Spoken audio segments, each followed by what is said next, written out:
welcome to the next session. I'm Susan Bernstein of Comparative Literature and German Studies here at Brown. I'm very happy to introduce our next two speakers. First will be Ellen Rooney, who is, everyone can hear me, right? Who is chair and professor of modern culture and media at Brown and also professor of English. She received her PhD from Johns Hopkins and is the author of Seductive Reasoning, Pluralism as the Problematic of Contemporary Literary Theory, editor of the Cambridge Companion to Feminist Literary Theory. She's also co-editor of Differences, a journal of feminist cultural studies, and associate editor of Novel, and is on the editorial board of Diaspora. Our second speaker is Linda Kikiewicz, who is a Mellon postdoctoral fellow in critical global humanities at the Kogut Center here at Brown. She received her PhD from the University of North Carolina at Chapel Hill. Her research interests draw from spatial theory and critical cartography with interests in liberation movements in the Middle East, Latin America, and the US. Her current work focuses on the theoretical and empirical intersections of cartography and political strategy within the Palestinian national movement. So I'm slightly more Baroque than Michael was, but not overly so, I hope. So I'm, with no further ado, then I'll give the podium over to Ellen. Thank you, Susan, and thank you to Adi and to Michael for inviting me today. I want to say three things before I start. One is that I think my concept ought to have been reading effect, not reading. The second is that my paper was approximately 100% longer yesterday morning than it is at this moment. And in order to make it fit our temporal problematic, I have reduced two entire sections to stubs. And you will certainly recognize them when we arrive there, and I'm only inviting you to ask about them because I have pages that I could offer in the discussion to fill out what's now just sheer assertion and ungrounded in text. And finally, I'd like to say that I think there's a way in which my paper is a gloss on Etienne's point that it's impossible to talk about one word at a time, one concept at a time, and I hope the reason I think that will emerge. It's a very literary gloss as well, I think. And so, of course, I have an epigraph, which is, I am interested in the play on words itself. That comes from the first essay of Reading Capital, From Capital to Marx's Philosophy. My epigraph is from Reading Capital. It appears after Althusser observes that empiricism's perpetual play on the words real and concrete loosed on the world a whole series of ambiguities whose delayed effects we are suffering from today. While noting that this offers an extraordinarily rich critical path, Althusser swerves away and asserts, I am interested in the play on words itself, and play on words is italicized. My paper moves in the wake of this overriding interest. To offer a highly condensed slogan to telegraph my conclusion, it is that to read is to de-fetishize. Every defetishizing reading requires a shift in the problematic of the text, and every such shift entails the exposure of a competing problematic, another reading. In Althusser's account, reading is essentially a theoretical practice that calls up another reading. Reading is necessarily addressed to reading. It thus exposes antagonisms and the political impossibility of mastery. This account directs us to the work of theory, its imbrication with reading, especially the other reading, and finally the possibility of surprise. This is the space of a political concept of reading. The temptation to nominate reading as the master trope of our critical lexicon is for me enormous, almost overwhelming. Reading is the concept and the agon that gave the linguistic turn the purchase it once had on generations of interpretive culture. While that movement has been eclipsed, the new paradigms all proffer their conceptions of reading in order to revise an account of interpretation they deem too closely bound to the irregularities of the signifier. In other words, the new paradigms are all also turns, and figuration presupposes reading, and not just reading, but a theory of reading. Reading dominates even those interpretive stances that resist its signature gestures, such as the hermeneutics of suspicion or close reading. Indeed, we might ask, is not every critical lexicon, political, apolitical, or unpolitical, a problem of reading, a guide for reading, a key that sets reading in motion and is only knowable by the very reading, by the parsing that is the lexicon in action. To parse is to, quote, describe a word, unquote, or, quote, to analyze something as a speech or behavior, to discover its implications or uncover a deeper meaning, unquote. The sentence my dictionary proposes to illustrate reading reads, quote, political columnists were in their glory, parsing the president's speech on the economy in minute detail, unquote. Parsing inheres in politics. I will render reading exorbitantly insofar as that expresses a disciplinary emphasis. I take the force of our charge not to prejudge what does or does not count as a political concept. And if one of the aims of the political concepts lexicon is to expand the scope of what demands political accounting and to refuse the hegemony of any discipline in the matter of what counts as political, then reading is unquestionably a concept to be taken as politically significant. But how political? Reading cannot pose as a master trope, in fact, because the discursive field is now an astonishing welter of competing claims that embarrass any pretense to mastery. Scholars have examined, and this is the past few years, suspicious reading, susceptible reading, surface reading, and symptomatic reading, and that's if we confine ourselves only to the S's. As a consequence, no unitary politics attends the concept of reading.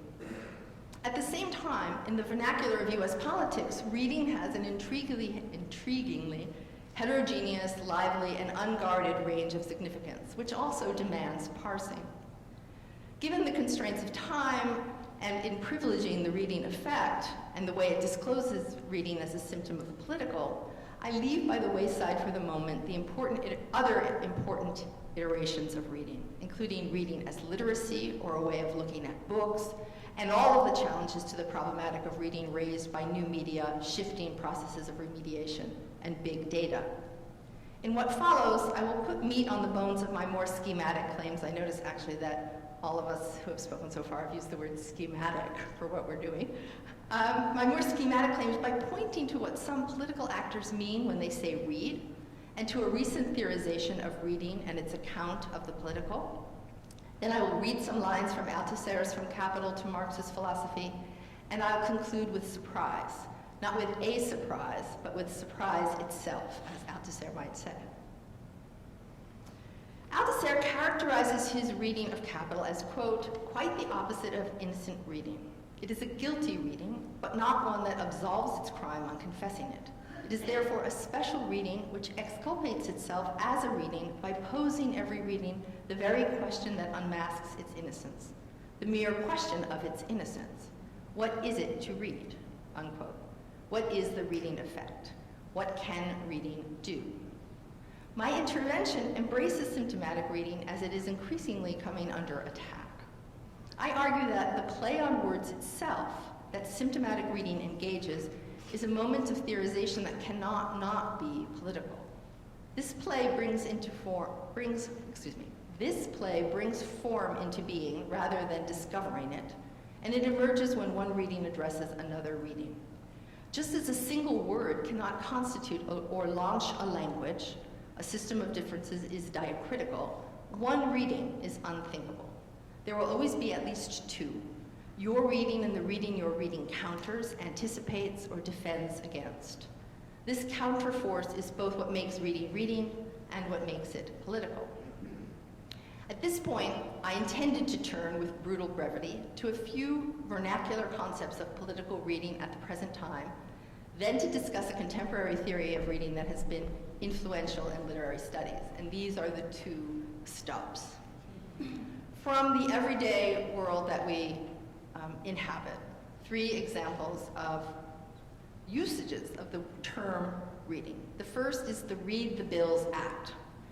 There are citizens in the United States organized to pressure the Congress of the United States to actually read the bills that they pass before they vote on them, to present them in some form online, to read them aloud, which is the standard practice in legislatures, to have a first and second reading of the bill, to read them.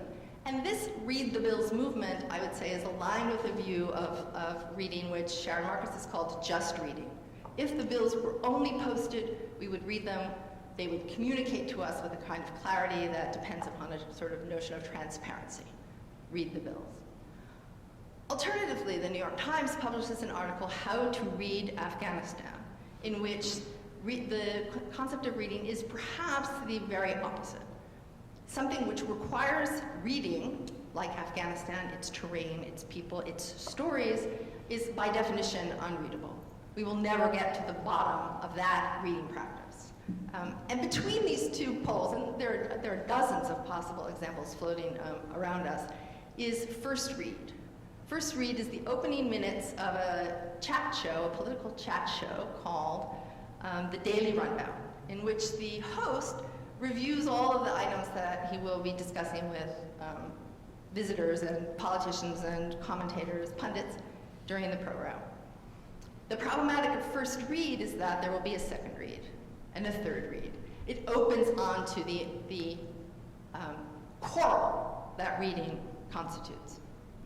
And I think it points towards the political concept of reading that I will develop in a moment.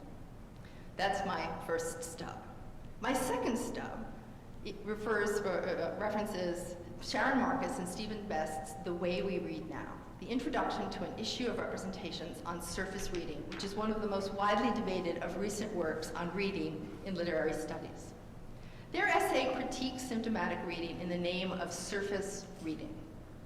Descriptive, accurate, and modest, surface reading has minimal critical agency. That's their phrase. It allows the text to tell us what it says, and it eschews the hermeneutics of depth and symptomatic reading or suspicion. The author's explicit comments on politics are blunt. Literary scholars should abandon political agendas that, quote, determine in advance how we interpret texts, and we must get over ourselves. Reject fantasies that literary criticism alone is sufficient to effect change, those are citations, and that criticism is a heroic undertaking that leads to radical freedom. That's also their phrase, radical freedom. They call this position on politics political realism. There are many things to be said about the political realism of the problematic of surface reading. I will say only two. This is a stub, remember? The textual object is taken to be given and extremely vulnerable, frankly in need of protection. And the threatening reader is heroic but alone, battling his demons. What is forgotten is the political agency of readings. End of stubs. The play that compels Althusser's interest in the play on words itself moves on this terrain. He theorizes the play on words itself as a mobile object of knowledge that resists fetishism in its insistence that it must be actively read. That is, it resists fetishism by virtue of its non-transparency. Althusser presents the form of reading demanded by the play on words itself as itself a form of theory.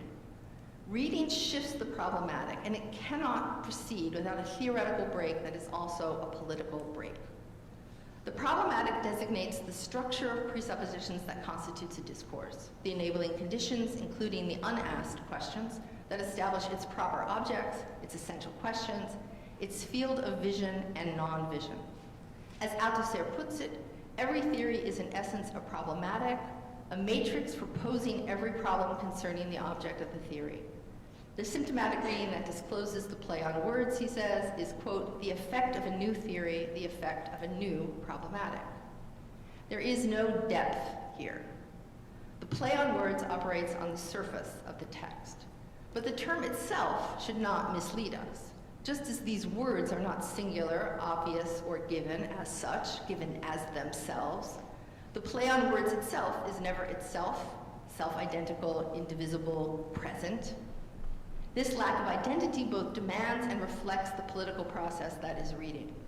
To read the play on words itself is to exploit and aggravate its punning, ironic, oxymoronic character. Not only does this account offer us no model of depth, but Althusser presses on an unforgiving critique of the empiricist myth of reading, in which truth is a kernel hidden within a husk or beneath a veil. Those are all his terms. And he christens this empiricist conception the twin brother of the religious myth of reading, in which one imagines the world as an open book with an essence to be read at first sight. Quote, the empiricist conception may be thought of as a variant of the conception of vision, with the mere difference that transparency is not given from the beginning, but is separated from itself precisely by the veil, the dross of impurities of the inessential which steals the essence from us, unquote. Resistance to the presupposition of transparency is crucial to everything Althusser teaches us about reading of any kind whatsoever. From his rejection of expressive causality in all its forms, to his deconstruction of the givenness of the object of knowledge, to his call for us to, quote, abandon the mirror myths of immediate vision and reading and conceive knowledge as a production, he posits a dislocation as the theoretical and political work reading theorizes. His account is very well known, so I will only name its main features. First is the claim that reading is guilty and bears the burden of its own problematic, which is to say it is productive. It is never a mere reflection, faithful paraphrase, or mimesis of the text, but an interested shift in the terrain. This shift is historically, theoretically, and politically situated, but always unfinished. It is not a project of unveiling, and so never innocent, quite the opposite, a guilty reading.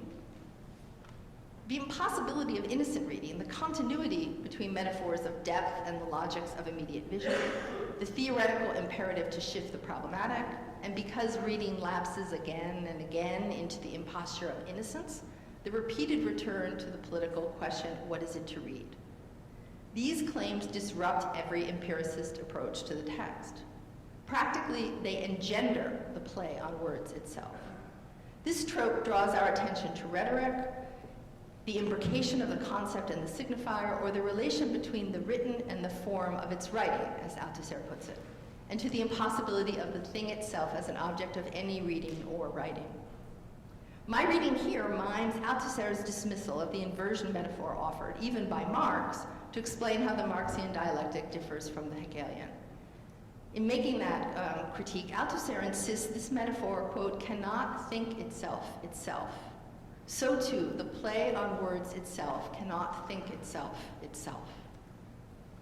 Althusser takes the figure of the play on words from Marx, who speaks of a substitution that is necessarily impenetrable for its author. This phrase, the play on words itself, takes in all kinds of verbal wit, puns, the humorous use of words to create ambiguities and double entendre, clever or witty uses of words, and word games based on linguistic knowledge, like Scrabble. Althusser's interest in wordplay emerges as he investigates how the ground shifts between the unwitting feat of reading and writing subjects. But he does not simply offer a theory of reading that privileges the play on words itself. His text is a rhetorical festival, his prose heavily marked by repetition, italics, doubling, irony, oxymoron, parataxis, citation, translation, substitution, and a kind of tongue-twisting play with negation and the negation of negation, as in, quote, what classical political economy does not see is not what it does not see, it is what it sees. It is not what it lacks, on the contrary, it is what it does not lack. It is not what it misses, on the contrary, it is what it does not miss. The oversight then is not to see what one sees, the oversight no longer concerns the object, but the sight itself. Italics appear throughout the passage. The sight italicized itself. Critical puns and oxymorons abound. Immobile motion and silent voice, the necessity of contingency, the text itself which tells us that it is silent, the inner darkness of exclusion, and of course the unuttered question. Instances of Althusserian repetition include a passage near the conclusion of this essay where the word form appears 17 times on one page. Or better, a detour into an empiricist abstraction that repeats the word real 27 times. Repetition is perhaps the least controlled of the effects of Althusser's text, but it's a powerfully symptomatic element of his prose and his theory, enacting a critical turn. The play on words itself depends on repeating the word to the letter, reinscribing the text in black and white, as he says, with all the apparent force that repetition carries as an argument that needs no elaboration. But repetition here itself inaugurates, Althusser's word, a, quote, rupture, the reign of a new logic, which far from being a mere development, the truth or inversion of the old, literally takes its place, italicized, unquote. Another reading. Althusser offers several instances of this ruptural repetition. The paratactic negation I cited a moment ago, it is not what it lacks, on the contrary, it is what it does not lack, it is not what it misses, on the contrary, it is what it does not miss, refers to the crucial example. Classical political economy's unwitting change of terrain, the blind process in which it substituted for the value of labor power, thus making, quote, a complete change in the terms of the original problem, unquote. This has been expressed by the question, what is the value of labor? Classical political economy did this, but without recognizing what it had done, without uttering the question, what is the value of labor power? Marx provides the unposed question, enacting the shift in the problematic that reveals the unwitting play on the concept metaphor labor. Althusser repeats Marx's act of reading and writing in various ways, the most dramatic being his account of the empiricist conception of knowledge as a play on the word real, which I referenced earlier. He argues that empiricism claims only to abstract from the given real object its essence, but in fact, plays on a difference it kills, proposing a fraudulent unity in the real, and thus masking the true play on words, as he calls it, which confounds the object of knowledge and the real object. Should I read the sentence again? I apologize. He argues... Repetition. Yes. Say it with me. He argues that empiricism claims only to abstract from the given real object its essence, but in fact plays on a difference it kills, like surface reading. It proposes a fraudulent unity in the real, thus masking the true play on words, disavowing the play on words, as he calls it, and this confounds the object of knowledge and the real object. It confounds inscription and nature. In other words, abstraction fakes unity in a figure of distantiation. The play on words itself occupies a single plane, discontinuity and continuity confounded, a rupture that repeats. This figural play enjoins a literal displacement. The new problematic emerges from, yet announces the appearance of the double meaning. Thus, Althusser abolishes the distance between writing and reading, not by intensifying the projection of the reader into the work, but by joining them, writing and reading, in a single signifying practice. This practice, rereading the word or putting the word into play, is a rewriting that remains necessarily, but guiltily, faithlessly tethered to its text, which it thus divides against itself. This rupture is a confrontation between readings in the present moment, overdetermined by political interests that are impossible to calculate in real time. Without guarantees, it is what Althusser will later designate in his work as an encounter. The play on words itself is a theoretical object that is situational, transitive, incomplete, indeed no more than provisional, just as Althusser claimed his reading of Capital itself was only provisional, adding, but what is not provisional? Its force is not to be evaded. The reader here is no more the master of his practice or his theory than the author whose text silently betrays his unwitting insight. Indeed, Althusser gives no credit to a constitutive subject in his account of the process. Quote, "It is literally no longer the eye of a subject which sees what exists in the field defined by theoretical problematic. It is this field itself which sees itself in the objects or problems it defines. We enter a new problematic, the objects shift shape, tracking our own unwitting negotiations in the emerging field and with the other reading. This requires attentiveness to the text's own words, now determined, now determining, but this very attention refuses to allow those words to keep their place, to assume anything resembling obviousness in their meaning. Instead, the object, the form, appears as an opacity that is not to be pierced or penetrated, but only displaced, refocused, and read. This in turn can lead us to surprise. Our valorization of surprise is growing. Consider the conclusion of the 2007 film Ratatouille, where the supercilious food critic, Anton Ego, for those of you who haven't seen Ratatouille, please see Ratatouille, Anton Ego, who learns many lessons over the course of the movie, reveals his complete reformation as a humbler but happier and more discriminating man in his answer when his waiter asks, "What can I get you?" Ego responds, "Surprise me." In a radically different idiom, the editors of the representations issue on surface reading, remember our stub, the editors conclude in the postface to the collection that such readings mean perhaps that we learn more from the text than we teach them. We expect to be surprised. An unexpected surprise is an oxymoron, and in this instance, the film has a sharper understanding of surprise than the theorists. Ratatouille has the acuity to play with an ego who is swept into the ecstasy that frees him to be surprised by a meal, a ratatouille, of course, that recalls him instantly, Ego is swept into the ecstasy that frees him to be surprised by a meal, a ratatouille, of course, that recalls him instantly to his mother's table. Familiarity, repetition, unqualified love, home. And the film sees its paradoxical logic clearly. Surprise emerges from this phantasmatic moment of reliving the past. To expect to be surprised by something like surface reading, on the other hand, is fruitless. Its disavowal of critical agency and fantasy of the given object effectively block the other reading, even as it retreats from political possibilities into realism. In the terms I've been suggesting, surface reading cannot be counted as reading at all. Under no circumstances can it surprise. Derrida associates the possibility of surprise with writing, which of course, as is the case for Althusser and Marx, always also means reading. Of grammatology, he mildly warns that, quote, the philosopher, the chronicler, the theoretician in general, and at the limit everyone writing is taken by surprise, unquote.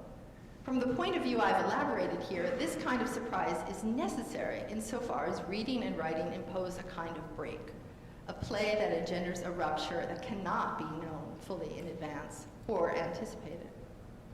It's Barbara Johnson, however, who concedes that even Derrida's work, the source of an intellectual upheaval she identifies with surprise, can be institutionalized and grow conservative, even dogmatic.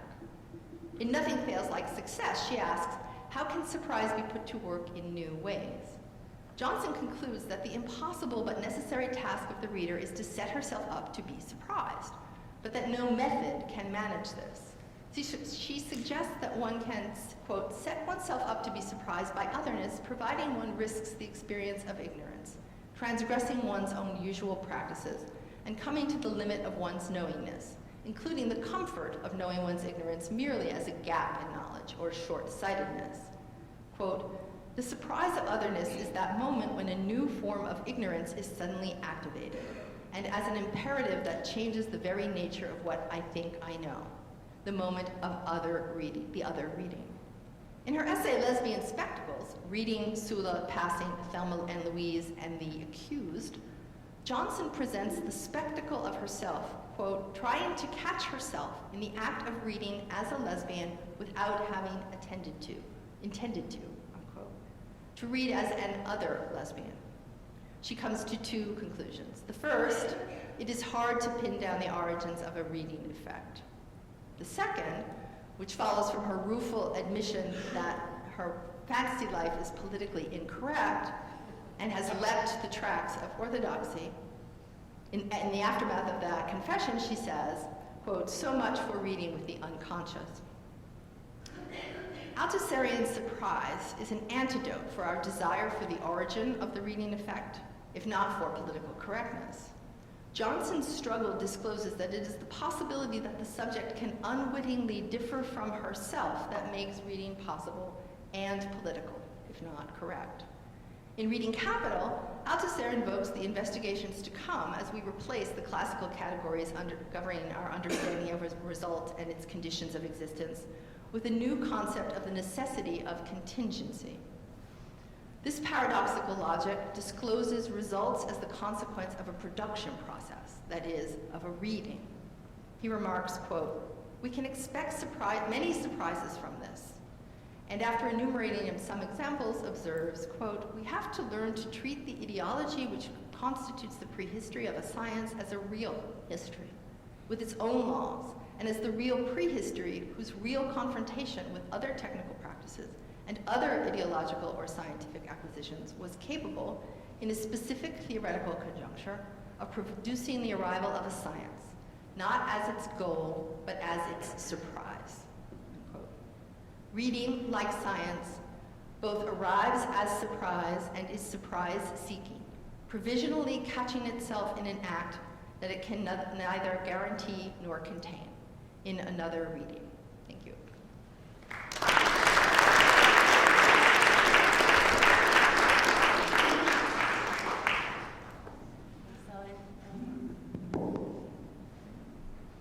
Where's Addie?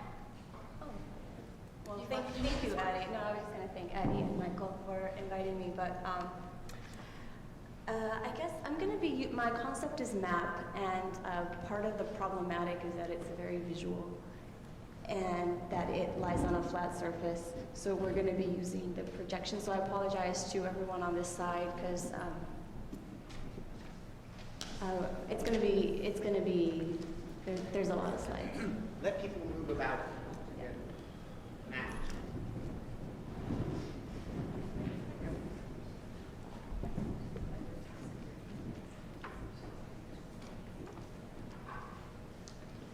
So just while people are moving about, I will just very briefly say what I'm going to talk about. One is the dominant conception of a map as a representation of space.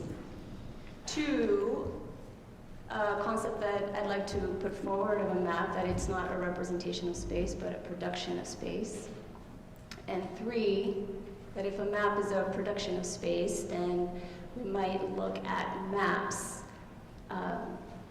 in a connected way as to who gets to produce space and from what position they get to produce it from. So, first, due to the generally accepted definition of a map. A map is commonly understood to be a representation of reality. Essentially, it is said a map is a model of a geographical area, usually one on a flat surface.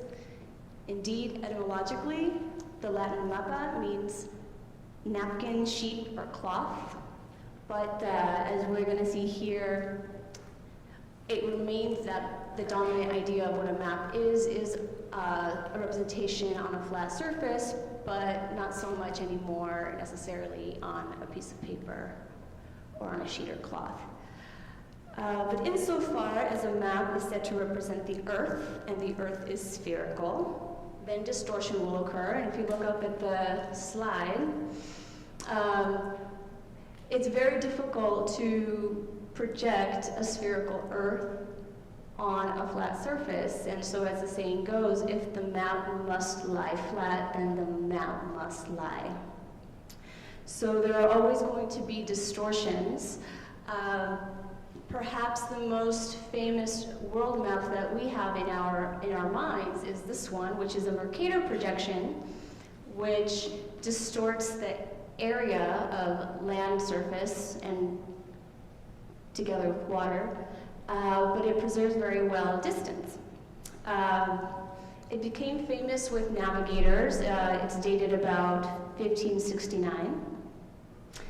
And it not only became famous with navigators, but it served so nicely as a portrait to hang in offices and libraries that it has become a map that is so dominant in the minds of people, even if they are not navigators. Conveniently, as you might see, it places Europe in the center. It was created by European. And it also distorts shape. If you look at Greenland, it looks like it is similar size to the landmass of Africa, although Greenland is 14 times smaller. So in the 1970s, a German journalist and historian, Arno Peters, accused this map of being racist, and he provided an equal area projection which he suggested treated countries fairly. So here, distance is distorted, but area size is preserved. If you look at going back to Mercator and to Peters, it was actually quite scandalous because in the mental maps of so many people, the Earth looked ugly. According to one prominent cartographer from the United States, the Peters projection was somewhat reminiscent of wet, ragged, long winter underwear hung out to dry on the Arctic Circle.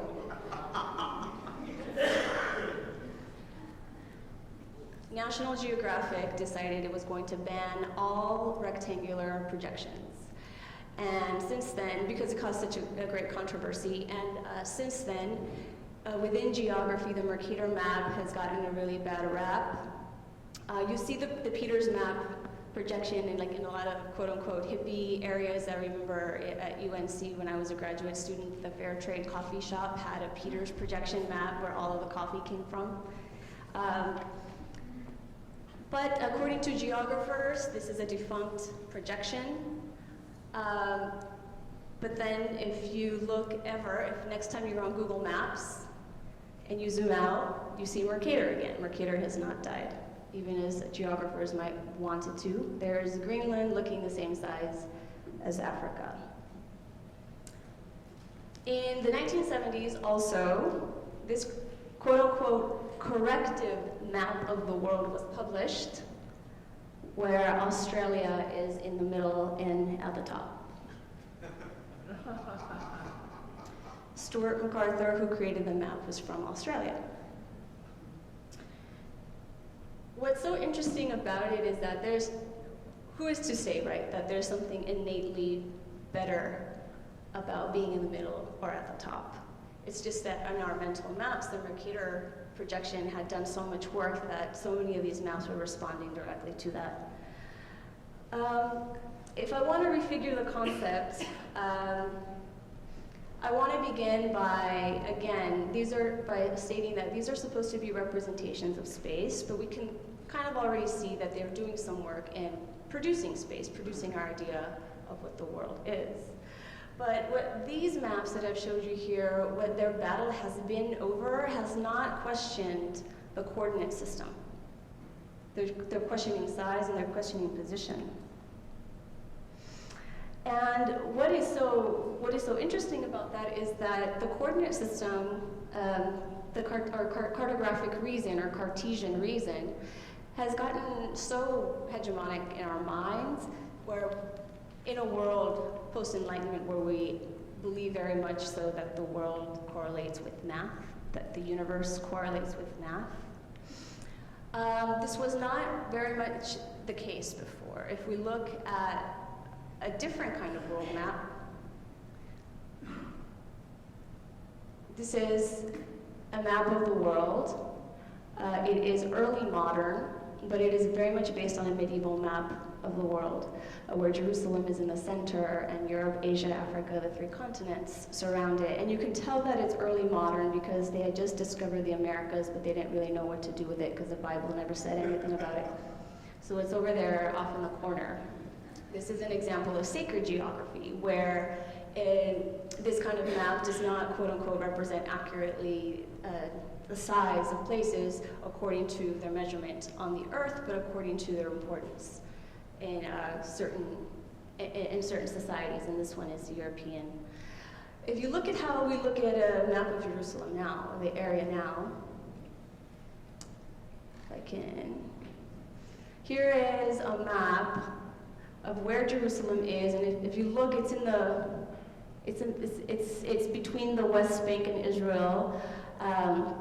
And if you look at the font size Jerusalem shares, it shares it with Bethlehem, Ramallah, Hebron, Tel Aviv, Tulkarem, Rehoboth. And so you can tell Jerusalem is important because it's a bigger, it's listed as a font in a font size, but the font size is not at all different from the rest of the areas. What's so interesting about this is that with the negotiations between Israelis and Palestinians, they're trying to negotiate based on this kind of logic, Cartesian logic, where the border is supposed to solve the conflict, according to the Palestinian leadership. And the Israeli side doesn't want to talk about Jerusalem. They want to talk about Jerusalem after everything else is settled. And something that they tell, and obviously they don't want to talk about it because they understand Jerusalem to be incredibly important. Too important to talk about, except that they tell the Palestinian side, well, it's only 0.04% of the West Bank. So they're trying to bring together these two geographies that are being held in detention that are very difficult to reconcile when negotiations are based on this kind of system.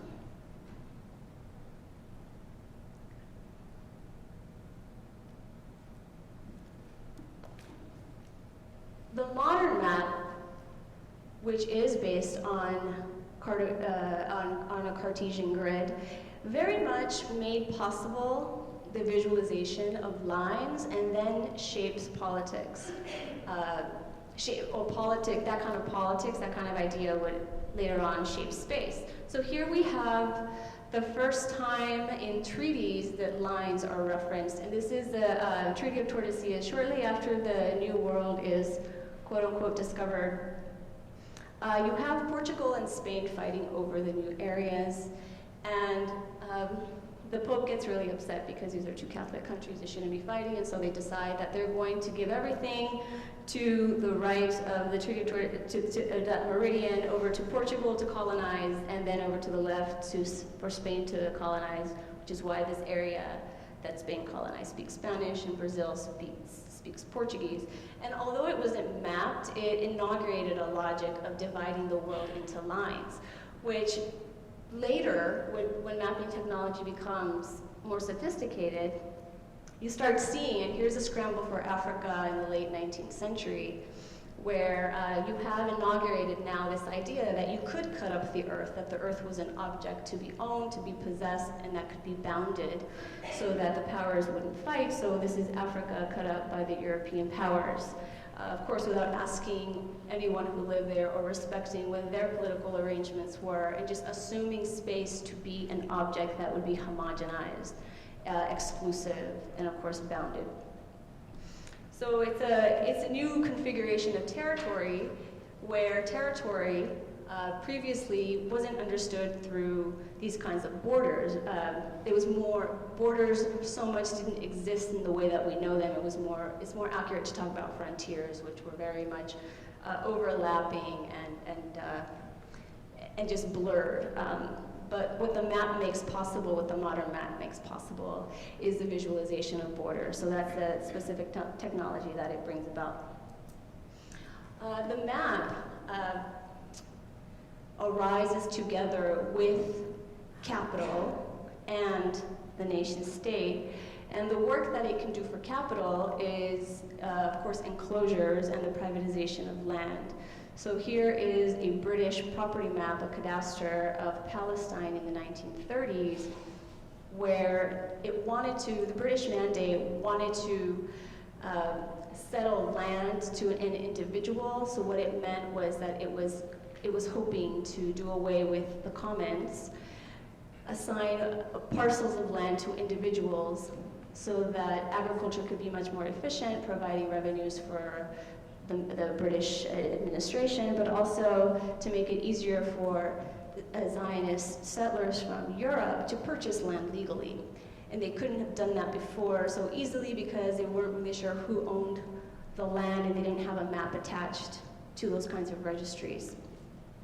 What this does is that it implements a border regime alongside the private property regime in Palestine, and what that then does is that it forces people to no longer negotiate between neighbors where the border is, but go to the British administration, a third party, to determine where these border disputes are, or where the border is. Whereas before, it would be natural landmarks. You would have to decide that with your neighbor, who you would have to see and who you were accountable to all of the time.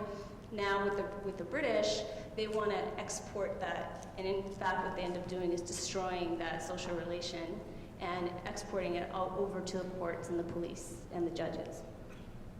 So the map assists capital in this.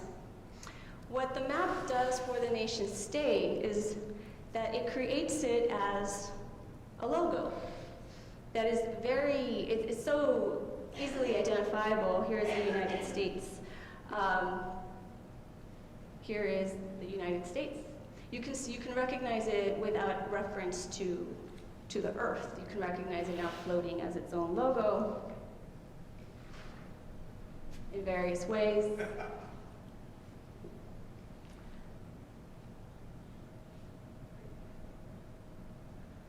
And here it is on the US Border Patrol patch. Literally a logo. Now, while the maps do serve as logos, and many times, the majority of the time, the borders are created on paper, on the map first, before they are created on the ground. What makes it possible to be created on the ground is violence. So here is a US-Mexico border with Mexico to your right and the US to your left, with military, obviously with violence. Here's a military Marine helicopter helping with surveillance, and here are vigilantes who are not part of the military or police, but who are volunteer border patrol. So violence makes the map a reality, giving it authority on the ground in that way. But you have still claims to that do not have that kind of violent authority, but still have some sort of power. So here you have a map that has no authority. This is a map of Aztlán, which is the southwest of what becomes the United States in the middle of the 19th century, which is still claimed by many Mexicans. And then, of course, and this is in Chicano Park in San Diego. And here is a counter map to that that's telling all the Mexicans what belongs to you and what doesn't belong to you. Here is, this is a map of Israel according to the Interior Ministry's website from Israel. You can see that the light blue, there's light blue and there's dark blue. The darker blue are the occupied territories, which include the Golan Heights, the West Bank, and Gaza, although it doesn't name the West Bank as such, it names it Samaria and Judea.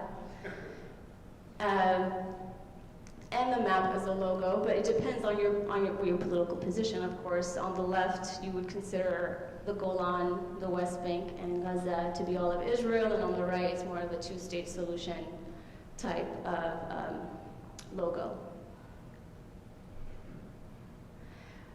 This map has zero authority.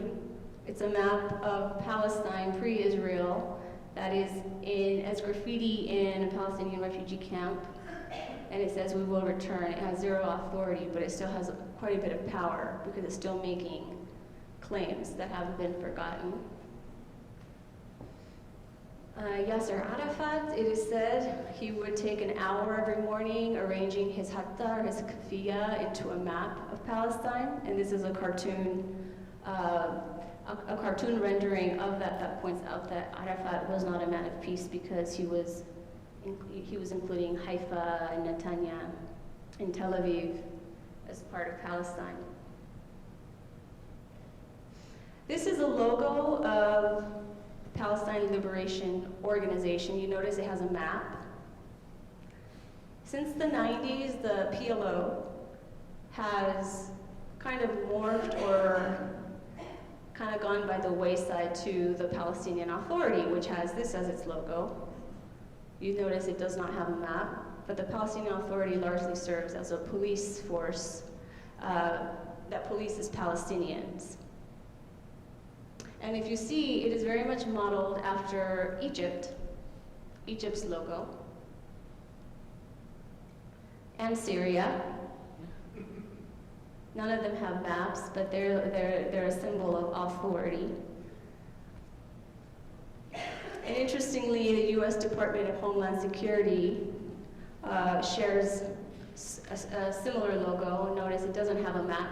The U.S. Border Patrol continues to exist, but it has since 2001 become kind of a subsidiary of the Department of Homeland Security. So this to me, what this points out is a crisis of the map, of the modern map, and that the modern map itself was so useful for making visual the borders of the nation state, but you start seeing those borders taking on different meanings, and the state itself taking on different function, largely over the past 40 years under neoliberal capital, where the state takes on a more police and security function, no longer welfare state as it once was for some people in the 50s, for example, in this country. The Department of Homeland Security, this is a map of immigrant detention centers. So when you think about where the border stops in the United States, it doesn't. It goes all the way up to Alaska and in Puerto Rico.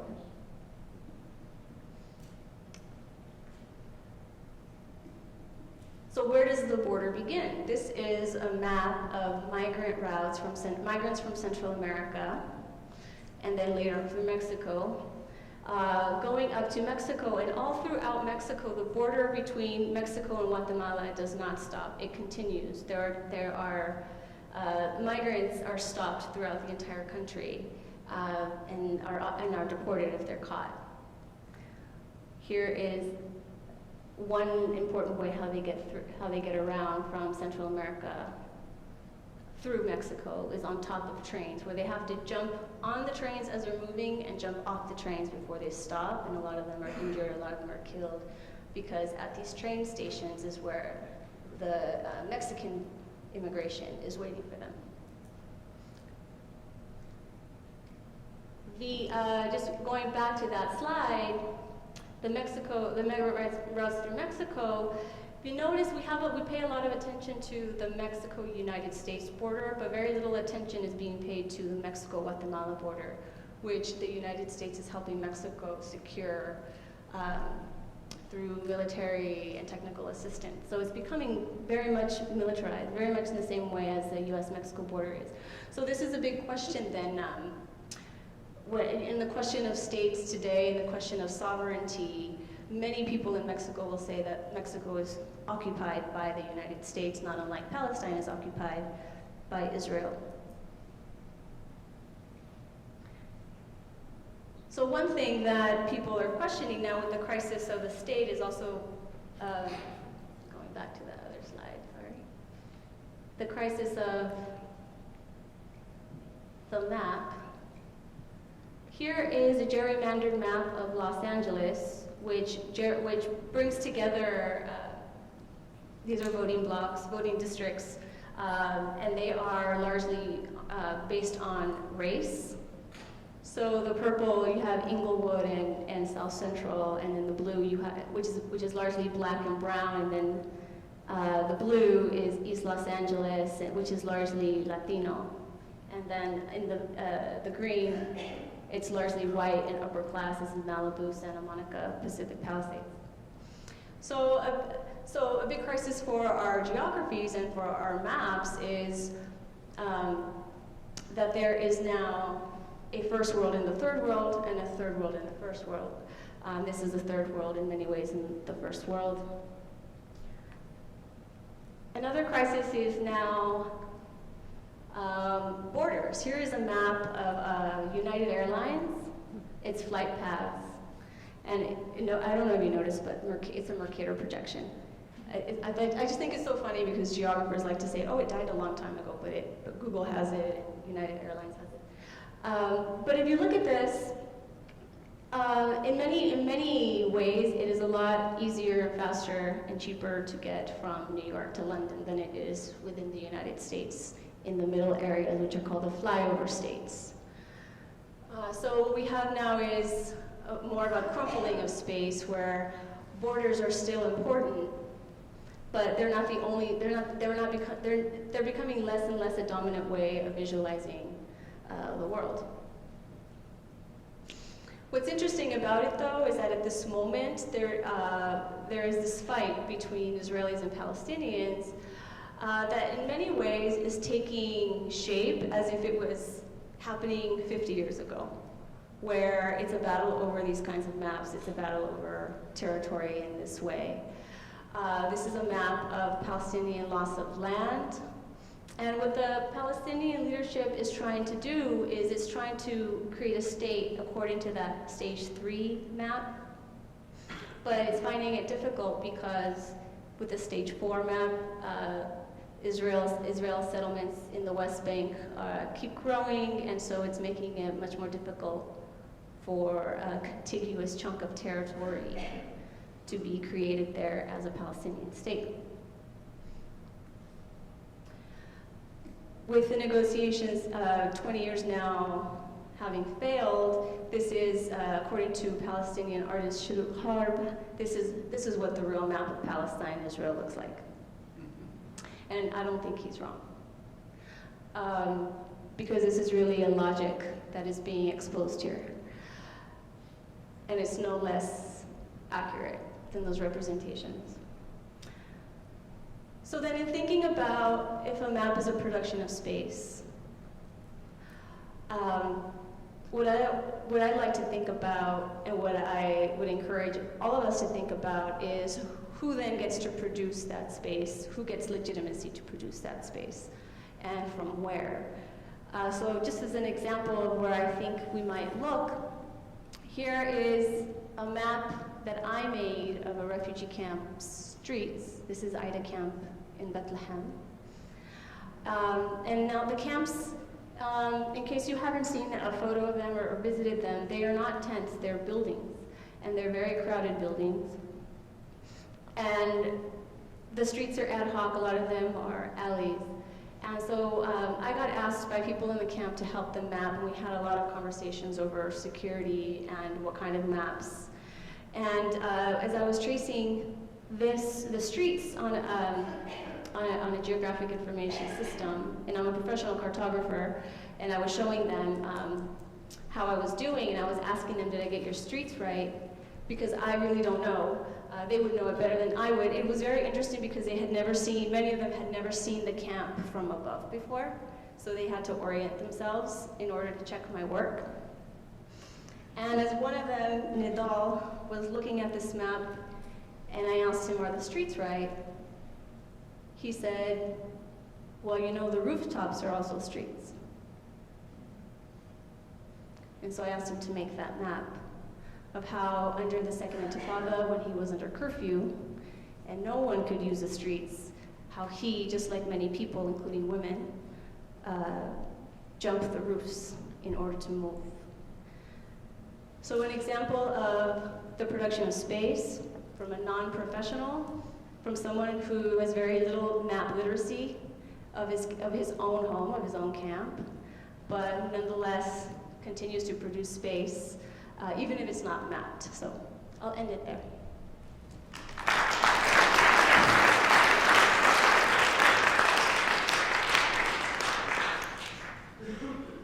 So we'll open it for discussion.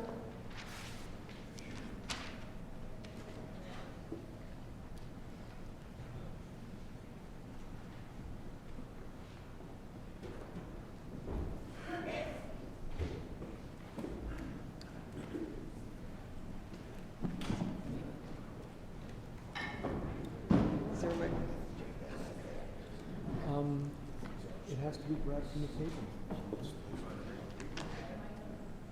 That's tuned down.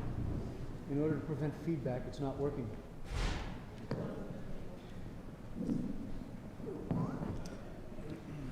I'm sorry. I have a question about the symptomatic reading and the relation between the symptom and the concept. Symptom and The concept. So the symptomatic reading, as you say, presupposes a shift, two terrains that overlap, but the axiom of this if I'm not mistaken, the axiom of the symptomatic reading is that each problematic defines the limits of questions posed and answers that can be given. You're standing in front of the speaker. Sorry. Now you're standing between two speakers. Where do I stand? Come closer. This is good? Oh, yeah. Oh, excellent. Okay, so the shift that between two terrains presupposes an axiom that each problematic delineates the limits of posing questions and answers that can be given. That the new terrain that overlaps with the first terrain can answer the questions that are not posed but immanent in the first terrain. However, this very axiom, of course, applies to the new terrain. Absolutely. To the new terrain. That is to say that every problematic is constituted by a lack, by the invisible, by the repressed, that is itself a part of the visible, that is within the visible as a symptom. Now, the consequence of this is that this reading is a production of knowledge. It is a construction of an object, and it is a production of a concept. And I'm wondering whether we can think of the symptomatic reading as a production of a concept that is a symptom. So reading as a shift of terrains, as a production of symptoms, in fact. Yes, only with the caveat that where that symptom will emerge is something that can't be known in advance.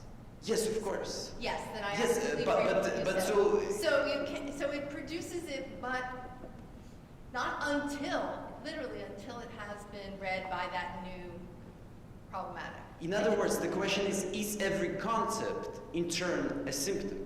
So can we It can understand be, yes. concept It can and be. symptom together? Yes, I think it can be. And I wouldn't actually necessarily claim that Althusser, even in the mid-60s, would agree with me, but that is how I read the text, exactly as you described it.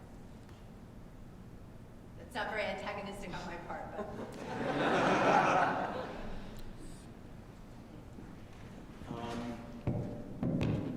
So it seems to me there are I don't disagree with the critique of innocent reading and that reading is productive. That seems to me right, but that seems to me a beginning. Because after all, famously, Althusser used the idea of a rupture that produces a science that has absolute authority over the truth of Marxism. And you say provisional, but he wanted the party to be the holder and the guider. So there is a question about truth, that the difference between innocent reading and productive reading simply puts aside. And that's why I say this is just a beginning, because even if you agree about the proliferation of reading, that is the moment at which we have to ask, what are the conditions of discrimination? How do we distinguish good readings from bad readings? We don't want to go down the route that surprise is equivalent to a truth effect. That seems to me to give the notion of surprise way too much power, although I like to be surprised. So that it seems to me there are a series of obligations, and it's unclear from your account that your account could go either one of two ways, right? I mean, Althusser actually had a fairly dogmatic view about the break between ideology and science, so he thought his reading was. Or you could say, no, your reading says, let there be many readings. Really? Well, There's nothing that's capital. There's just readings of capital. There will be many readings. There will be. So that is But that's what I said. It's the unavoidable, beginning. unavoidable. But let there be many readings implies a kind of a chaos. And I absolutely don't think that Althusser thought that. But to go back to the first thing that you said, when you say it's only a beginning, I assume you mean by that it's only the beginning of Althusser's trajectory. Because then you talk about the other things that he had to say. And I wouldn't actually claim that the reading that I've given here is a reading that participates very strongly in the effort to give a full account of Althusser's trajectory. So I am first concerned to appropriate this text for arguments about reading in the present moment. That's and I have been pleasantly surprised by the way in which some of the late work that's now available seems to resonate with this moment, but I am suspicious of my own, the pleasure I take in that, and I am, as of this moment, truly still open-minded about whether I even want to draw on those late texts to confirm my reading of this, really only a few lines from this early text. And in fact, it would contradict the premises of the claims I'm trying to make about how reading should go forward if I tried to consolidate this reading in some way that captured the essence of Althusser, or his later dogmatism, what you call his dogmatism. On the other hand, I do think that what I've said is true. I don't know if that is sufficient to your question about truth, but I think so, because they are not synonyms. But when I say I think it's true, what I mean is I feel I can produce a formal account, an account of the forms that operate in reading capital that is cogent, and that when I present those forms literally to another reader, that reader will be persuaded and step beyond, and incorporated step beyond that reading. And that's all that I mean by true. So its displacement is almost built in. So just one second. It's like your questions and what I'm doing are parallel lines, I think. I don't contribute to the arguments that you want to. I don't think you can avoid that. Why not? I think, because there's a meta issue, right? So what you do is you step back and say, here's an account of true reading, but without taking what are the stakes of that production, namely, as you said, a politics, so that, to put it bluntly, one reading goes one way, one goes another, and actually this is a life and death matter for some people. Readings are really about how we are going to do our practices. Well, so you can't step back from the question Well, of how I we was stepping back from discriminate. the question about Althusser's trajectory and dogmatism, not at all from the current question about whether how we think about reading is a life and death matter. I absolutely agree with you. But then I think the question of how will we adjudicate is in fact a kind of false question. I actually don't feel that the most skeptical accounts of reading that are abroad have ever led to a situation where, tearing out our hair, we're unable to adjudicate. It does lead to a situation where we continue to disagree, but that's not a failure of adjudication. That's politics. And the anxiety about some kind of a regress, it's never instantiated. Suzanne? Well, I mean, maybe one way to think about this is to, and maybe we could also include the map concept in this too, is to think about the difference between reading effect and truth effect. Because, are they the same? And if they're not, then in what ways are they different? Because it seems to me in the presentation on maps, for instance, the distinction is extremely important, right? In other words, that the crisis of the map, or at least the discussion about what constitutes a map or the map, and the effect it has literally on the grounds as a kind of truth, would be one way of thinking about this. But Ellen, I'm not sure that you would take it the same way. Maybe you could say more about that.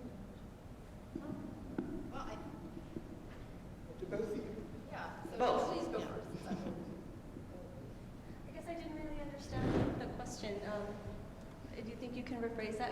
You were asking about the truth effect of the map versus the reading effect of the map? Well, I mean, I guess it was in response partly to Jay's question about whether truth still matters. And am I Absolutely. am I phrasing you right? Yeah, yeah. And when we've talked a lot, you know, since Foucault and everything, of truth effect and reality effect, etc. And so the question would seem to me is whether that, you know, whether the act of reading is the same or not. And I mean, I was addressing this also at the level of the map because you seem to be addressing similar or posing similar questions. And so. Yeah, I think that I can give a very concrete example of that not so much being the question anymore over whether truth matters or not, because there's so many different ways to tell a story, and they can all be true. And so I guess that's what's. But Well, it it seems to me your whole talk was exactly the opposite. no, well, Your whole talk was showing each case a distortion. Right. And the power of your talk was to show how what looked innocent was in every case interested and distorted. And therefore, everything about your talk were readings that had a direct beam on the notion of truth. It okay, seems to me. sure. Okay, so then I take back that little part, but I guess what I want to say is that the question, I can give you a very concrete example of how the question hasn't been so much like with these battling maps over which one's true and which one's good or which one's bad or which one's better, all of that. So very concretely, so the Palestinian refugees have used Google Earth. Some Palestinian refugees have used Google Earth to map 1948, their dispossession. Yeah, and that was a really interesting thing to look at because they weren't disputing whether Google Earth satellites were true or not. They weren't disputing the representation of the Earth was true or not. What they were doing was deploying the map as a way to tell a story. And that story was something that was largely hidden about that this violence took place in 1948. So then that violence is put at the center. So yeah, thank you for that. I do want to take back that then they tell different truths. I guess, the question isn't so much, it used to be that way with counter maps, but I think a more sophisticated way of using the map is how they've used it. Is not even disputing whether this is true or not, but deploying it in a different way.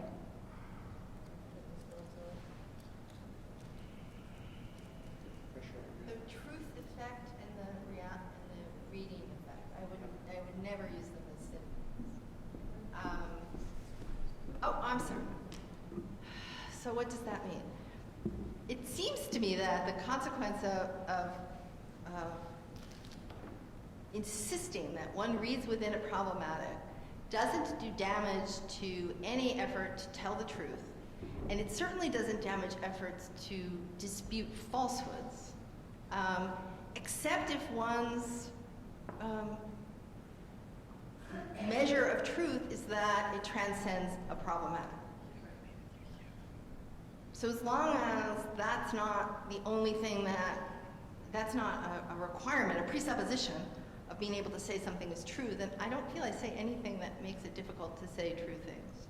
Although I know that it is heard that way. When I say that, I don't mean that no one has ever asked that question before. But it continues to puzzle me in a way.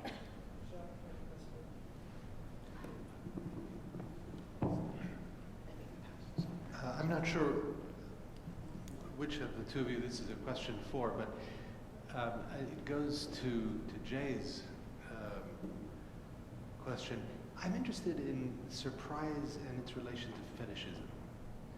And I wonder if maps are, in a certain way, fetishes or fetishistic expressions of an ideological conception of the world would be one way to put it. But I'm interested in the psychic function of fetishes as formations that allow you to resolve and to express certain kinds of desires by displacements of different sorts, and the notion of surprise. And I wonder if you're correct in opposing fetish and surprise quite as much as you were doing.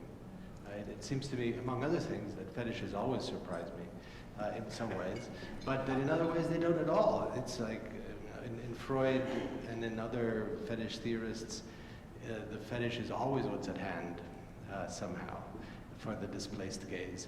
And so it's highly unsurprising, and but at the same time it has the effects of producing an absolutely pleasurable expression that about which the fetishist feels no guilt whatsoever. Right? So there's something, I think, profoundly satisfying and satisfactory about fetishism that the notion of surprise doesn't quite capture when it's presented quite as positively as you're representing it.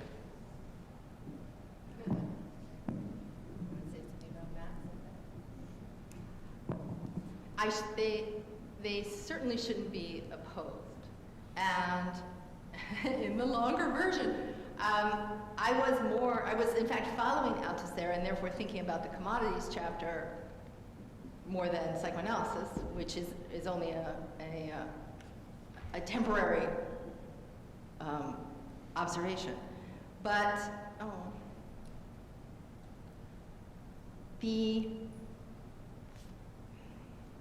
the fetish is not abandoned, but it's de-fetishized when your reading encounters another reading, because the other reader's fetish is not yours.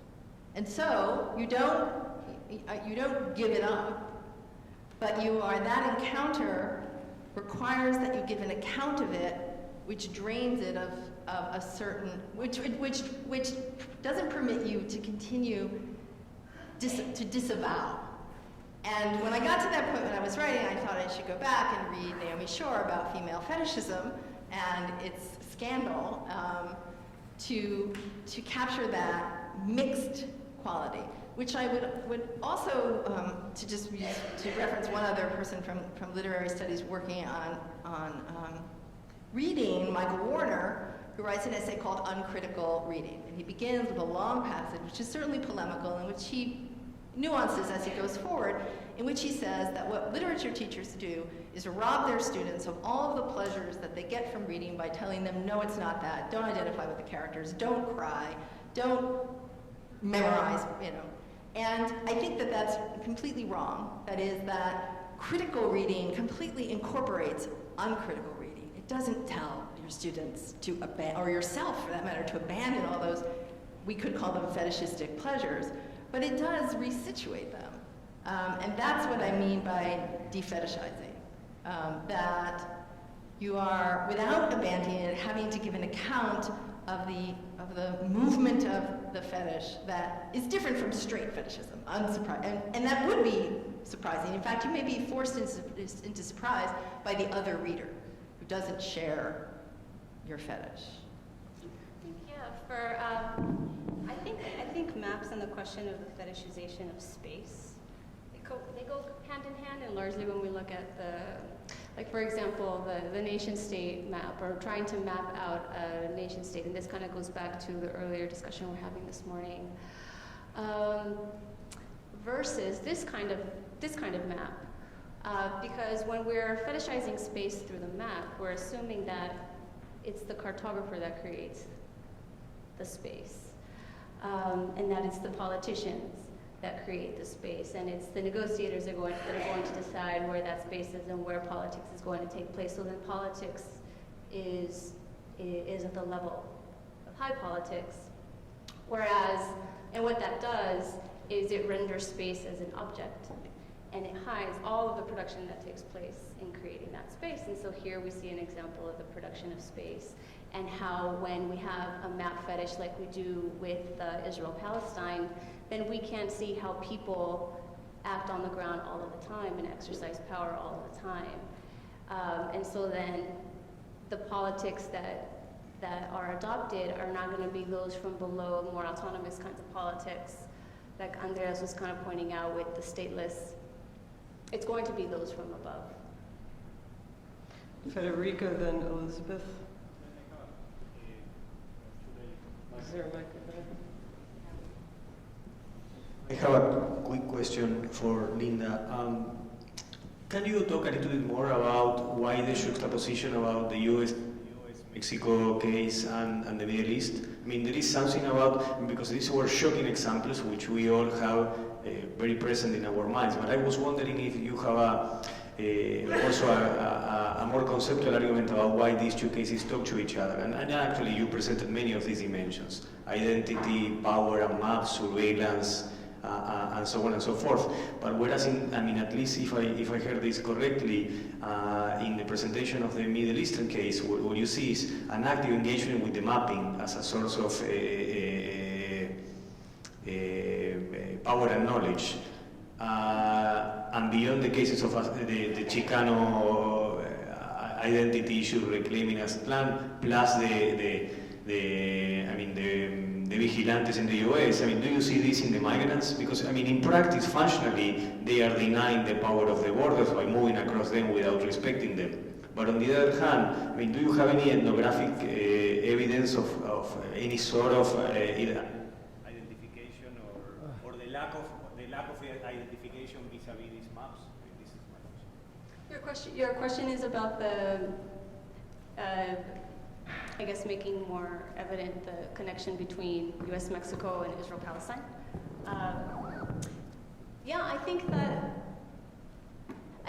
looking at the role that the state has taken, the nation state has taken today, I think that it's a really interesting way to look at it. And I don't know if you remember when I put up the logo, how the Palestinian leadership used to have a map in the PLO logo incorporated into it, but now it's more of a regime type logo with the eagle that Egypt, Syria shares. I think that's really indicative of the function that the Palestinian leadership has taken today in the last 20 years. And it's a police function, and it's not all that different from what the Mexican state has taken, and not all that different from what the United States government has taken in as a very clear example of that, when we had the US government shut down last month, the essential services that remained open were those that protected private property and borders and security. So looking at the nation state as a relation rather than a form, we can start seeing that a lot of similarities exist with what the Palestinians are undergoing today and what Mexicans are undergoing today, and not even just Mexicans, but a lot of people here in this country.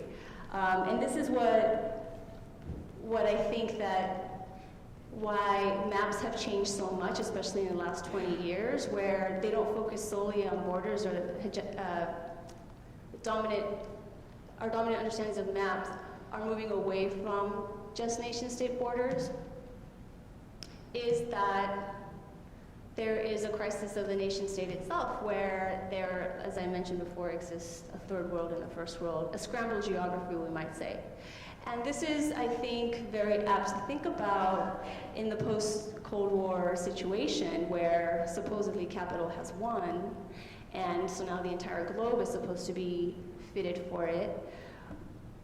So there's no longer an external identifiable enemy, which was the Soviet Union, for example, and the battles are no longer between nation states, but are between capital and anyone that doesn't want that kind of life, so humanity.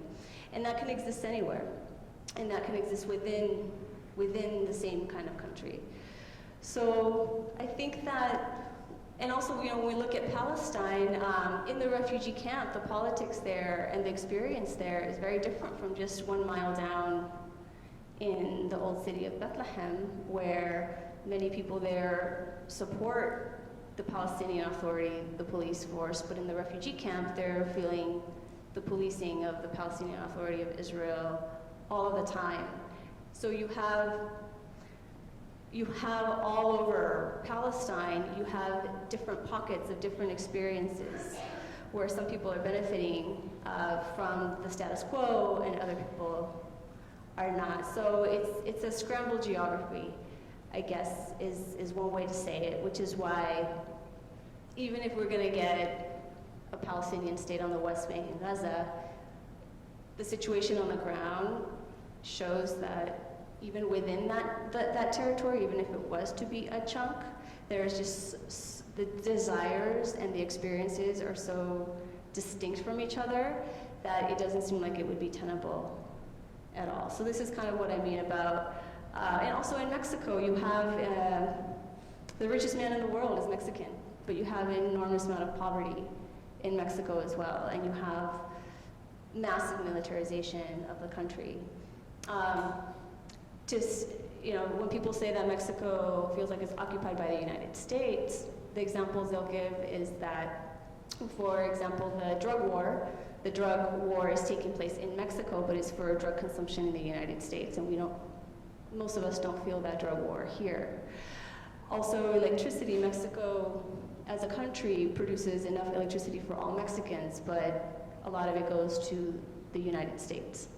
So this is, even though the Mexican state has nominal sovereignty, its relationship to its subjects or its citizens is what I think, where we can see the parallels between Palestinians and Mexicans. Elizabeth? Can you have the mic?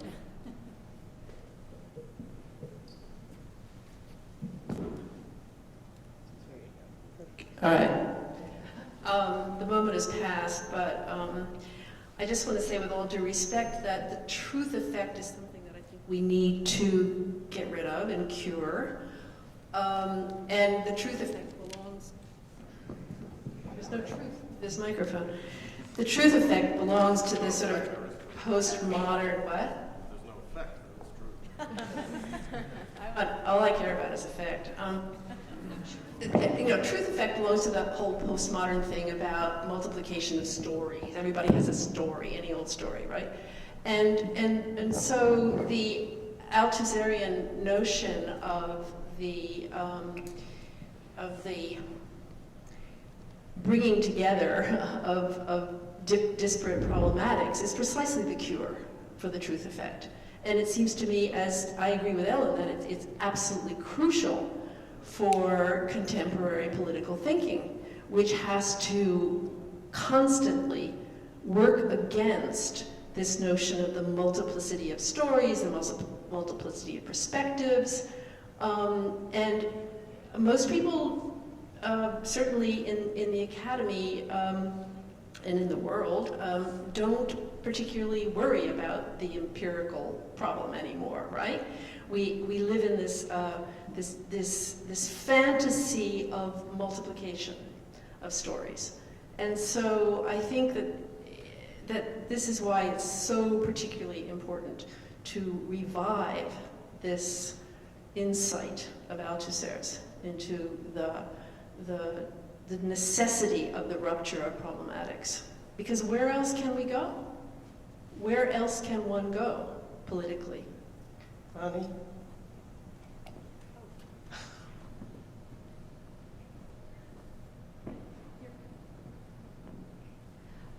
So my question is for Ellen. I thought your talk was fabulous, and I wanted to ask you about, you countered the move to a kind of textual empiricism. In part, you countered it by positioning yourself against it from that article from Representations, for example. And part of your counter was by actually giving a great reading of Althusser, I thought. So, but you stopped short of reading reading this move to empiricism, and I wanted to ask you, I'm calling it empiricism, I wanted to ask you to say maybe a little bit more about it. In particular, I'm interested in finding out what this is a symptom of, this idea of the Ulysses tying yourself to the mast of interpretation and letting the text speak for itself and trying not to touch it, and then casting the rest of us textual interpreters as Ahabs who are monomaniacal and dogmatic and insistent. And those are the only two choices.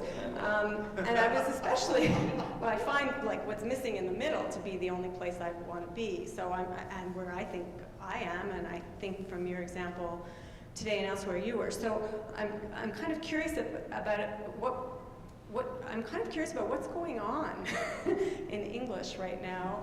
And I mean, I've been reading some of this stuff. I haven't read the Marcus and Best essay, but I've been reading other sort of agency-denying, agency-depriving iterations of this argument, and I've been wondering. And I'm going to say this, I don't know, I want to maybe you could turn the camera off, but I'm especially surprised. I was especially surprised to hear, maybe this is old news to all of you, that this essay was co-authored by Sharon Marcus, who once turned rape into a textual act in Feminists Theorize the Political, and now seems to treat textual acts as rape. So I'm just trying to figure that out. So it's partly a genuine question, and partly a political intervention, which I think you're also performing, and I would join you in, which is to think about that huge place in between the Ulyssian and the Ahabian as the domain of interpretation, always contested and highly, I would think, agentified. So if there's a turn against agency in your discipline and maybe elsewhere too, that would be something that I would want to hear from you about in terms of, is there a symptomatic reading of that? Like, so.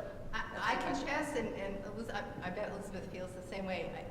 I talk about turning off the camera. Sharon was our student here at Brown. She has read Althusser, and the account that is given. I lost many pages. Those stubs that she gives, that she and Stephen Best give of Althusser in that essay fails the most minimal standard of just being descriptive, to the point of overlooking things in his text that would help them, since he is talking about surfaces.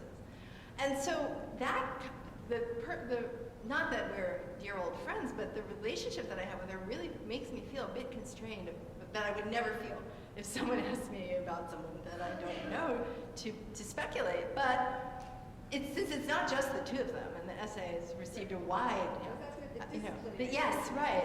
We had a speaker a few years ago who, towards the beginning of her talk, a literary critic, who said that literary studies is the only field in which people relentlessly and apparently ad infinitum attack their own object.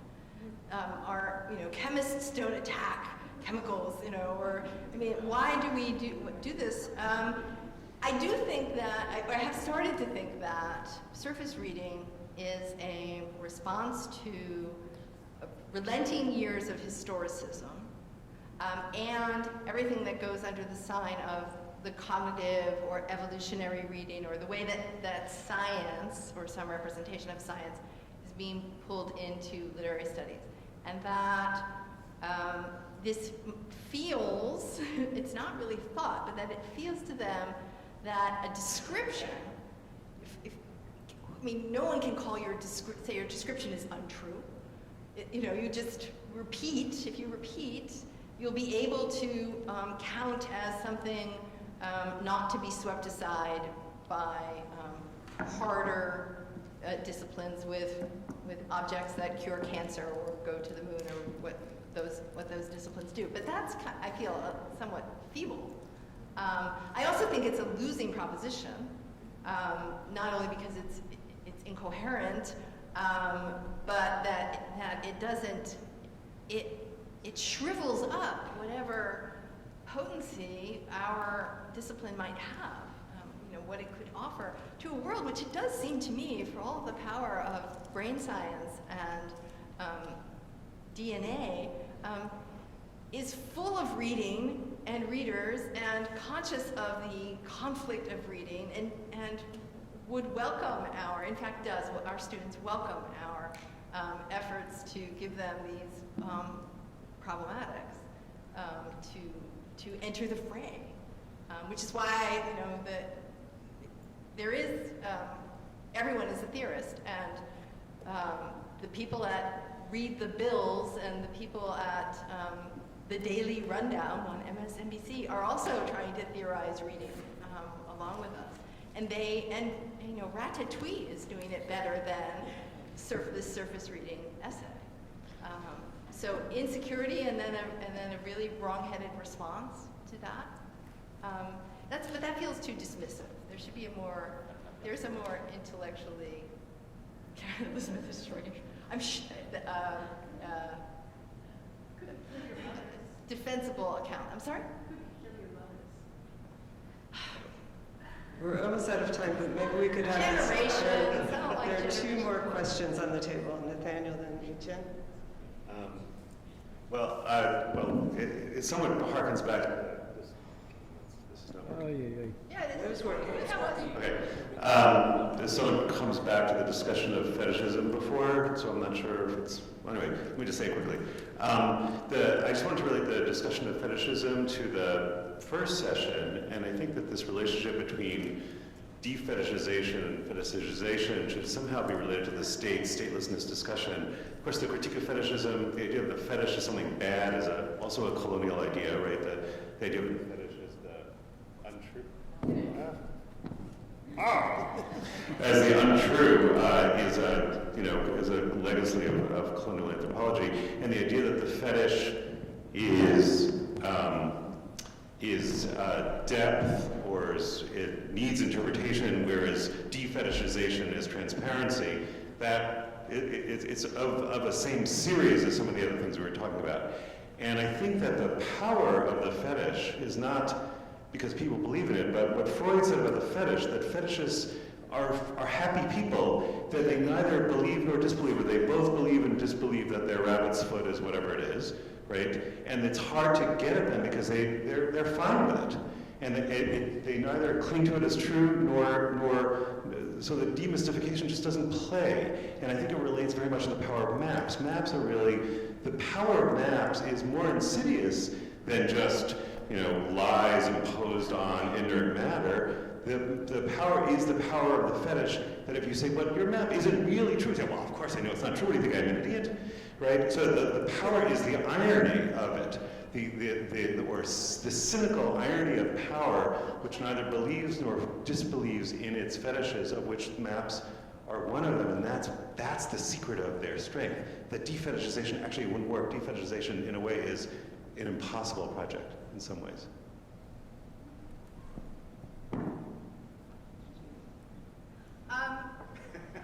The play on words, the doubleness is the play on words. But when you were speaking, you aligned fetishism with depth. But in the passage in Reading Capital, Althusser aligns fetishism with the fantasy of transparency, of immediacy. So defetishization is defetishization. yeah That's is defetish is you can see the truth. Anyway, whatever.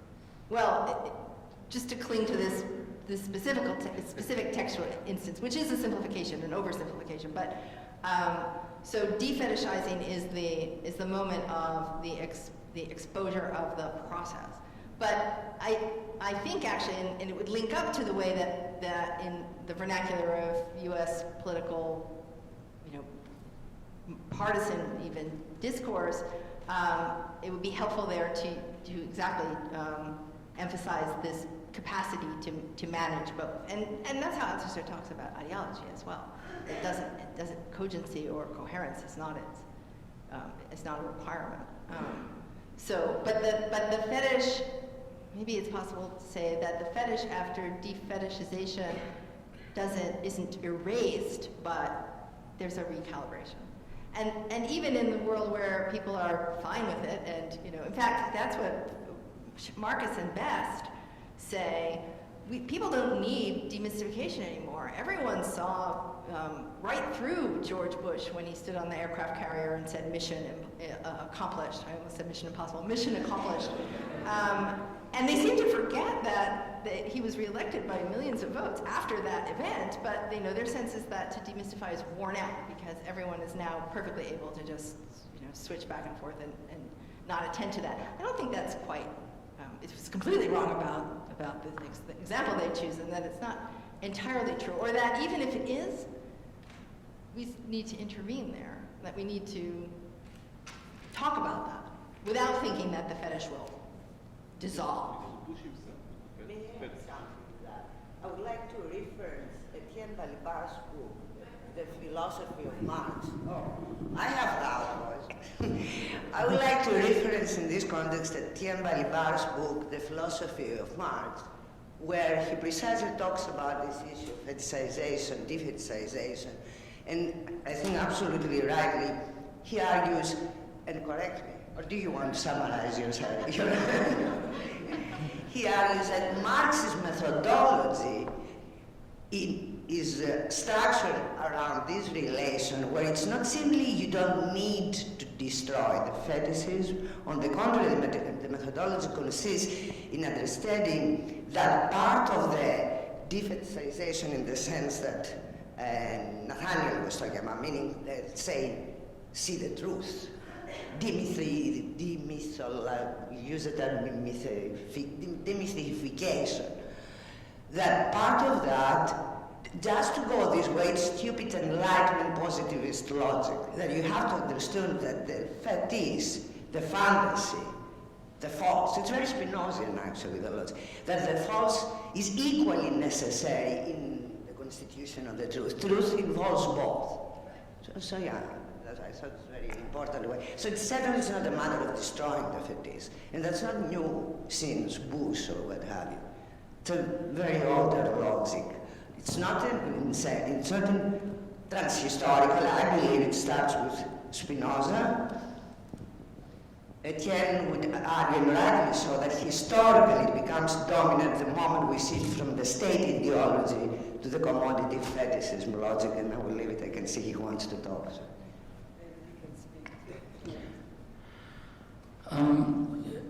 Thank you for referring to this book. If you allow me, I will return to the conversation between Elizabeth, Ellen, and Jay on the truth effect, but I'll come back to that. Elizabeth, when you referred to, it's too loud, isn't it? No. It's okay. Okay, it's resonant. A certain use of the expression truth effect, I was puzzled because, correct me if I'm wrong, what you had in mind referring to the multiplicity of the narratives, the relativist position, was something which is, of course, not deprived of a great interest. We could almost summarize it with the Lacanian formula. Truth has the structure of a fiction. So you use effect in the sense of a fiction, a performance, a projection. Whereas Althusser, who is extremely fond of expressions of the type something effect, society effect, etc., uses rather in the sense of a production. It's all about the making. It's all about the making. But the two things are linked, of course. So I don't think that Althusser uses truth effect, but he certainly uses knowledge effect. And in fact, it means a truth effect, and it's directly linked to the Spinozian idea, of course, that veritas norma sui et falsi. He borrows from his own student Pierre Macheret a remarkable formula saying that every science is a science of the ideology, but that means that the science is not just something that says this is wrong, and here we get to the point. It's not something that says, a discourse that says this is wrong, this is false, but it's a science which, it's a kind of knowledge, so to speak, reflexive in that sense, which proves able to give an account of the necessity of a certain illusion or mistake. And here we get to, I'm enthusiastic about Ellen's presentation, as you can imagine, because I tried, and Sergei is in the group too, I tried to explain in a somewhat hesitant manner, and you brought that to something much more clear, that Althusser's idea of the symptomatic reading in the preface to Reading Capital was a sort of rectification of the idea of the epistemological break. And so, because the idea of the epistemological break is clearly a very static one. I mean, so it's as if there existed on one side the whole field of ideology, and the other side the whole field of truth. This has, of course, a lot to do with the pedagogic scheme that is terribly present in a certain Marxist understanding of theory, whereas the idea of the epistemologic reading, symptomatic reading, excuse me, in fact clarifies what you may understand with the idea of coupure continuée, which in fact means uninterrupted break. Now, by bringing in the idea of fetishism against which and defetishization, which Althusser resisted all his life going to, you wonderfully, I think, bring in the dialectical element that remained missing in Althusser, and that in a sense we may now try and read in him. And my impression is that, so this is a benevolent reading of Althusser, maybe, but why not? And I think, I finish with that, I think that the core of what you, one very important element of what you say has to do with a certain use of transference. I mean, not only a first reading which identified a symptom calls for a second reading which will identify a symptom of the symptom, so to speak, etc. But this is impossible if the task, so to speak, or the viewpoint, Sergei would say the gaze, I mean, it's impossible if it's not transferred to another and handed over to another. I mean, so it cannot be either a self-reflection or even less, of course, a kind of teaching and pedagogic lesson that you teach. It's in fact in an absolutely, and that has to do with the idea of the aleatory materialism. It's an abandonment of the discourse, so to speak, to another possible reader who is the only, in fact, virtual subject, so to speak, who is able to carry on this uninterrupted task. And this is not a relativist idea. I think it's a dialectical understanding of the process without a subject or a single subject, and without an end that is, but only in fact a continuation. Is the microphone? There are two.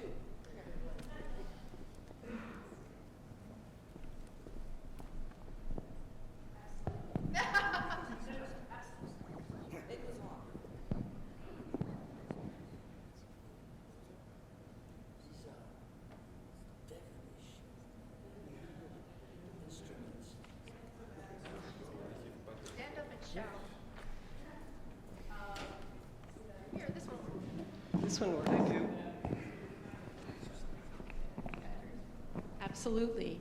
What I heard Jay saying was something that was not at all Althusserian, which was an invocation of the truth effect, which is used all the time in our current discourse, which means either, isn't it too bad there's no truth, or how are we going to discern among truth effects? This is not an Althusserian way of looking at it, and that's all I was trying to say. No, I agree with you. Oh, all right. So we're all in agreement. Good. That's good because we're out of time, so. Okay, let's thank our speakers and everyone who participated.